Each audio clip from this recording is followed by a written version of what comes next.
Everyone, I am Mona Singh and you are watching exam insight. जी हाँ, बिल्कुल आप लोग एग्ज़ाम इनसाइट पे ये वीडियो देख रहे हैं। और आज की वीडियो में ना हम लोग बिहार एसएससी प्रथम इंटर स्तरीय पीटी परीक्षा जो कि 5/2/2017 को हुई थी, उसके समान अध्ययन के प्रश्नों को देखेंगे। हाँ, आप लोगों ने बिल्कुल सही सुना कि हम लोग इस वीडियो में समान अध्ययन के प्रश्नों को देखेंगे, ना कि मैथ, रीजनिंग या साइंस के क्वेश्चन इसमें इंक्लूड होंगे, क्योंकि सब कुछ मिक्स हो जाने पर ना काफ़ी प्रॉब्लम होती है। या जिसका साइंस, मैथ या रीजनिंग अच्छा है वो लोग चाहते हैं बस जीके के क्वेश्चंस को देखना, तो उसी टाइप का है ये वीडियो कि बस समान अध्ययन के प्रश्न आपको इस वीडियो में मिलेंगे और अलग से साइंस, मैथ और रीजनिंग की वीडियो आएगी। तो जो लोग नए हैं उनको पता होना चाहिए कि एक और वीडियो इस पर आ रखी है, और अगर आप लोगों ने उस चैनल को उस वीडियो को नहीं देखा है अगर हमारे चैनल पे, तो जाके प्लीज़ देखिए। वहाँ से आपको बहुत सारे क्वेश्चंस मिलेंगे और बहुत सारे क्वेश्चंस के आइडियाज़ मिलेंगे कि किस टाइप के क्वेश्चंस पूछने वाले हैं, क्योंकि अब तो बिहार एसएससी की डेट आ गई है ना, तो अब तो पढ़ना ही पड़ेगा। मतलब अब अगर चाहिए नौकरी तो फिर तो मेहनत करनी पड़ेगी। स्टार्ट करते हैं फिर। अगर ज़्यादा टाइम वेस्ट नहीं किया है मैंने आप लोगों का, तो स्टार्ट करते हैं। क्वेश्चन है, लोकसभा के कितने सदस्य राष्ट्रपति द्वारा मनोनीत होते हैं। ये क्वेश्चन ना अब नहीं आएगा एग्जाम में। क्यों नहीं आएगा? क्योंकि 104 कॉन्स्टिट्यूशनल अमेंडमेंट एक्ट जो है 2019 का, इसके तहत ना लोकसभा के जो सदस्य थे, जो कि 2 थे, वो हट गए हैं। अब कोई भी सदस्य मनोनीत नहीं होता है लोकसभा में राष्ट्रपति के द्वारा। तो क्या है? 104 कॉन्स्टिट्यूशनल अमेंडमेंट एक्ट जो कि 2019 का है, इसके तहत ये कानून हट गया है। आगे देखते हैं, किसने सरकार को 1950 ईस्वी में सर्वोदय योजना प्रस्तुत की थी। तो किसने की थी? डायरेक्ट इसके आंसर पे आएंगे, जयप्रकाश नारायण ने। सर्वोदय योजना किससे रिलेटेड है? जयप्रकाश नारायण से। और ईस्वी क्या है? 1950। आगे है, यह भारत के साथ सबसे कम स्थलीय सीमा बांटता है। यहाँ पे देखिए आप लोग कि सबसे कम पूछ रहा है, सबसे कम, ना कि सबसे ज़्यादा। ऑप्शन देखेंगे, option A Bangladesh, option B चीन, ऑप्शन सी पाकिस्तान या ऑप्शन डी म्यांमार। तो इसका सही आंसर क्या है? इसका सही आंसर है म्यांमार। और अगर यहीं पे सबसे ज़्यादा सीमा पूछता तो वो क्या हो जाता है? बांग्लादेश। क्या हो जाता है? बांग्लादेश। आगे है, राष्ट्रीय राजमार्ग योजना कब शुरू की गई थी। तो डायरेक्ट इसके आंसर पे आएंगे। काफ़ी फैक्चुअल क्वेश्चन है ये। तो इसका आंसर क्या है? इसका आंसर है आपको 2001। इसका सही आंसर क्या है? 2001 है इसका सही आंसर। आगे है, पीली क्रांति का किससे संबंध है।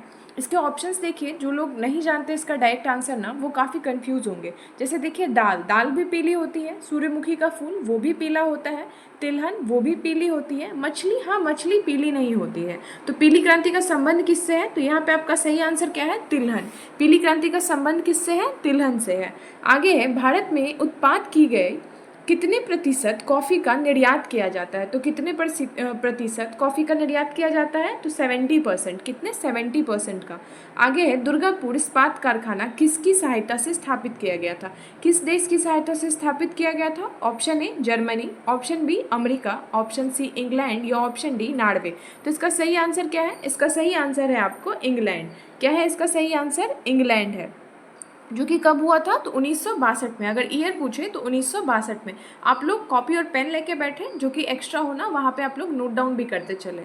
ठीक है, आगे देखते हैं, किस वर्ष, इसको थोड़ा सा रिमूव कर लेते हैं। हाँ, किस वर्ष के बजट में जीएसटी का पहली बार जिक्र किया गया था। यहाँ पे आपको देखिए क्वेश्चन का क्वेश्चन को पढ़िए ढंग से एक बारी कि किस वर्ष में जीएसटी का जिक्र किया गया था। यहाँ पे जिक्र पूछ रहा है। तो भारत में जो वैट प्रणाली थी ना, उसके सफलतापूर्वक लागू किए जाने के बाद जीएसटी पर गठित विभिन्न समितियों एवं कार्यबलों के सुझावों के लिए आलोक में केंद्र सरकार ने वित्तीय वर्ष जो कि 2006 और 7 है कि संघीय बजट में यह घोषणा की थी कि 1 अप्रैल 2010 से देश में जीएसटी लागू कर दिया जाएगा।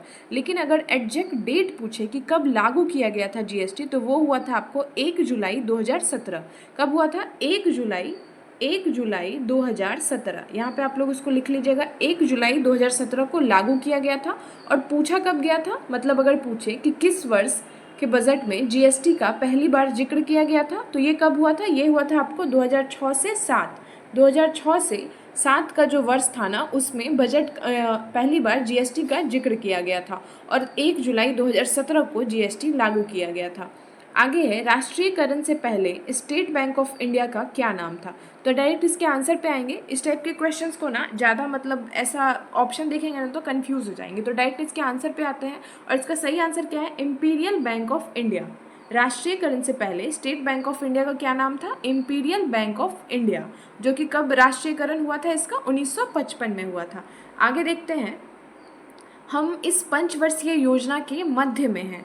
हम इस पंचवर्षीय योजना के मध्य में हैं तो किसके? तो यहाँ पे हो जाएगा 12वीं। देखिए यहाँ पे हो जाएगा 12वीं, जो कि 2012 से 17 का था, और ये क्वेश्चन पेपर भी 2017 का है, तो अभी ऐसा क्वेश्चंस नहीं पूछेगा, फिर भी देख लीजिए आप लोग। यह गायन शैली नवाब वाजिद अली शाह के दरबार से शुरू हुई थी। यह गायन शैली नवाब वाजिद अली शाह के दरबार से शुरू हुई थी। तो क्या है इसका सही आंसर? इसका सही आंसर है आपको ऑप्शन सी, ठुमरी। क्या है? Option C, thumri. आगे है, स्वराज पार्टी की स्थापना किसने की थी? ऑप्शन देखेंगे, option A Motilal Nehru, option B Vallabh Bhai Patel, option C Rabindranath Tagore, या ऑप्शन डी वीर सावरकर। तो इसका सही आंसर क्या है? इसका सही आंसर है मोतीलाल नेहरू। और स्वराज पार्टी की स्थापना कब हुई थी? तो 1923 में। और कौन कौन थे? मोतीलाल नेहरू और चित्तरंजन दास, जो कि हमारा गया वाला सेशन हुआ था ना 1922 में, उसके बाद स्वराज पार्टी 1923 में शुरू हुई थी।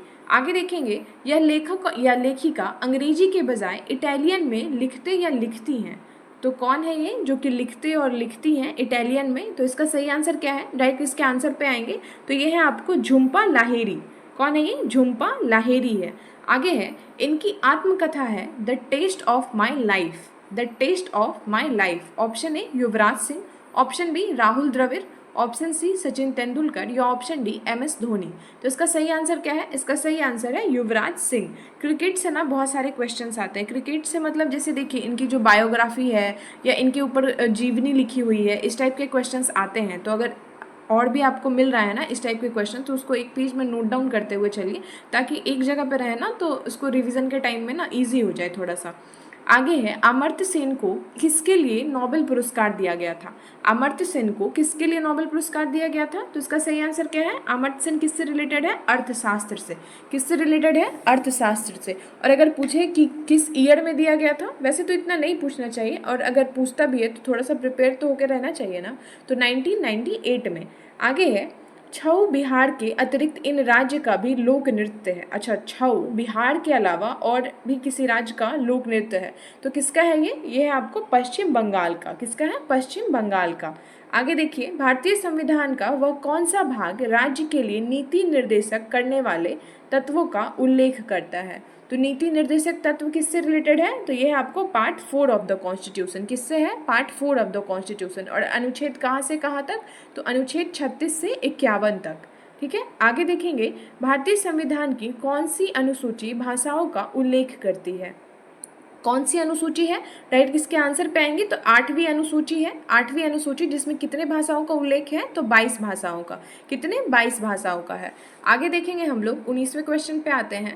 डॉक्टर राजेंद्र प्रसाद कितने वर्ष तक भारत के राष्ट्रपति रहे थे? तो ये तो काफ़ी फैक्चुअल क्वेश्चन है। इसका सही आंसर क्या है? इसका सही आंसर है आपको 12।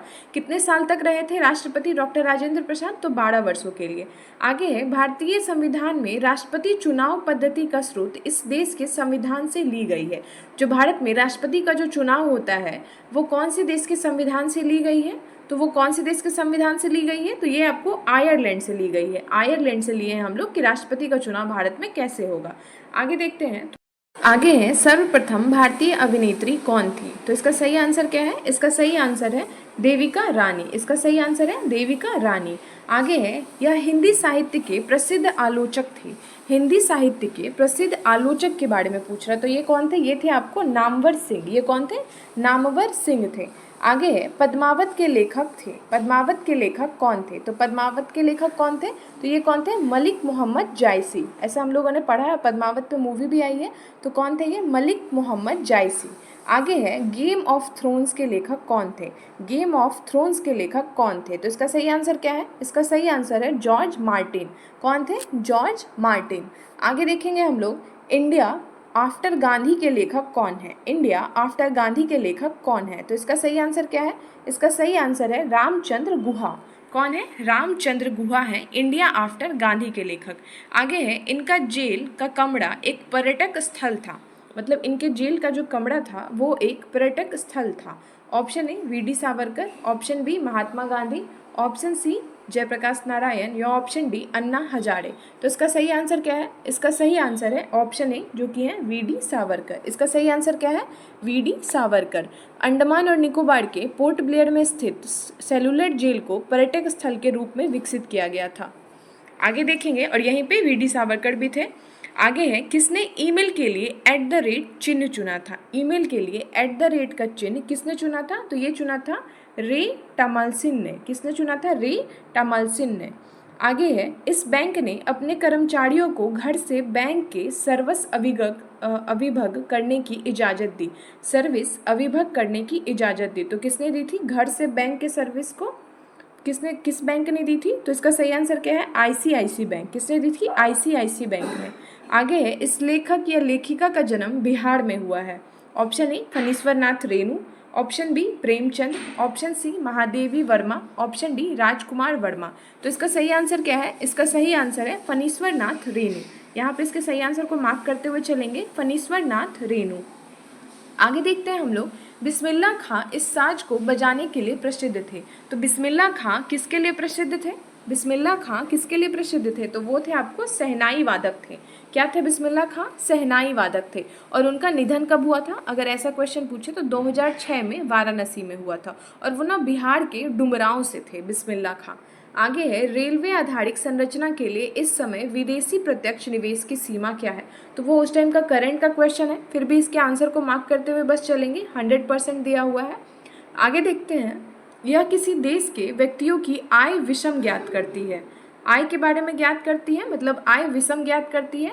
तो ये क्या है आपको? ऑप्शन ए लॉरेंज वक्र, ऑप्शन बी मिन्हास वक्र, ऑप्शन सी जेटली वक्र या ऑप्शन डी चिदम्बरम वक्र। तो इसका सही आंसर क्या हो जाएगा? इसका सही आंसर हो जाएगा ए जो कि है लॉरेंज वक्र।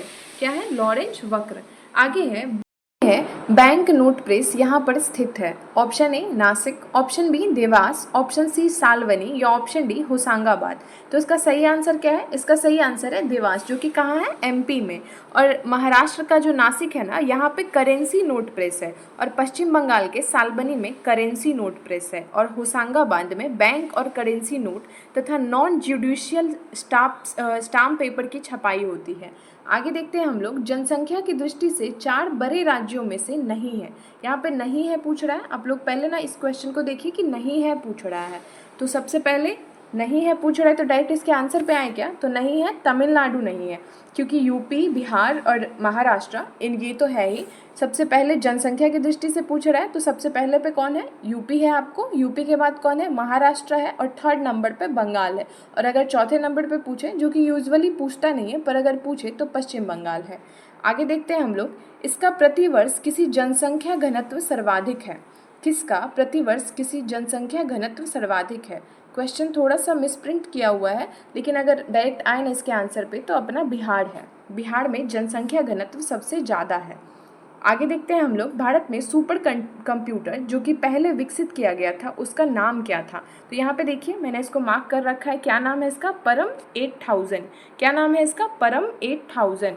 आगे है, भारत में 4G सेवा का प्रारंभ कब हुआ था? भारत में 4G सेवा का प्रारंभ कब हुआ था? तो कब हुआ था ये? 2012 में। अब तो 5G भी आ गई है ना, तो 4G के बारे में पूछ रहा है, बताइए। तो 5G के बारे में भी थोड़ा सा कमेंट सेक्शन में बताइए कि कब लागू हुआ है। आगे देखते यूके अथवा ब्रिटेन का शेयर मूल्य सूचांक है। तो इनमें से सही आंसर क्या हो जाएगा? इसका सही आंसर क्या है? इसका सही आंसर है आपको FTSE 100। इसका सही आंसर क्या है? FTSE 100। आगे देखेंगे, रिजर्व बैंक ऑफ इंडिया के प्रथम भारतीय राज्यपाल गवर्नर थे। Option A CD Deshmukh, option B Raghuram Rajan, option C Suresh Mathur या ऑप्शन डी कृष्णमाचारी। तो इसका सही आंसर क्या है? इसका सही आंसर है CD देशमुख थे। कौन थे? CD देशमुख। आगे है, वह विद्यार्थी जिसने रुपया का साइन डिज़ाइन किया था, वह यहाँ पढ़ रहा था। वह विद्यार्थी जिसने रुपया का साइन डिज़ाइन किया, वह यहाँ पढ़ रहा था। तो कहाँ पे पढ़ रहा था और वो कौन थे? तो वो थे आपको D उदय कुमार। D उदय कुमार ने प्रतीक किया, डिज़ाइन किया था रुपया का। और वो कहाँ पे पढ़ रहे थे? तो वो आपको IIT बॉम्बे में पढ़ रहे थे। और नाम क्या था उनका? उदय कुमार नाम था। आगे है, यह कार्बन कर घोषित करने वाला प्रथम देश था। कार्बन टैक्स घोषित करने वाला प्रथम देश था। Option A Sweden, option B Germany, option C New Zealand या ऑप्शन डी अमेरिका। तो इसका सही आंसर क्या है? इसका सही आंसर है न्यूजीलैंड। न्यूजीलैंड कार्बन टैक्स घोषित करने वाला पहला देश था। आगे है कीवी चिड़ियाँ कहाँ पाई जाती हैं? कीवी जो चिड़ियाँ हैं कहाँ पाई जाती है? Option A Norway, option B England, option C New Zealand या ऑप्शन डी स्पेन। तो कहाँ पे पाई जाती हैं कीवी? तो ये आपको न्यूजीलैंड में पाई जाती है। आगे है ब्राज़ील की मुद्रा है। यहाँ पे देखिए मुद्रा से ना काफ़ी क्वेश्चंस आते हैं कि कौन से देश की क्या मुद्रा है, तो वो भी आप लोग एक कॉपी और पेन लेके उसको नोट डाउन करते हुए चलेंगे। जो भी इंपॉर्टेंट है, किस देश की राजधानी क्या है और वहाँ की मुद्रा क्या है, इस टाइप के क्वेश्चंस बहुत ज़्यादा पूछते हैं, तो वो आप लोग थोड़ा सा देख लीजिएगा उसको।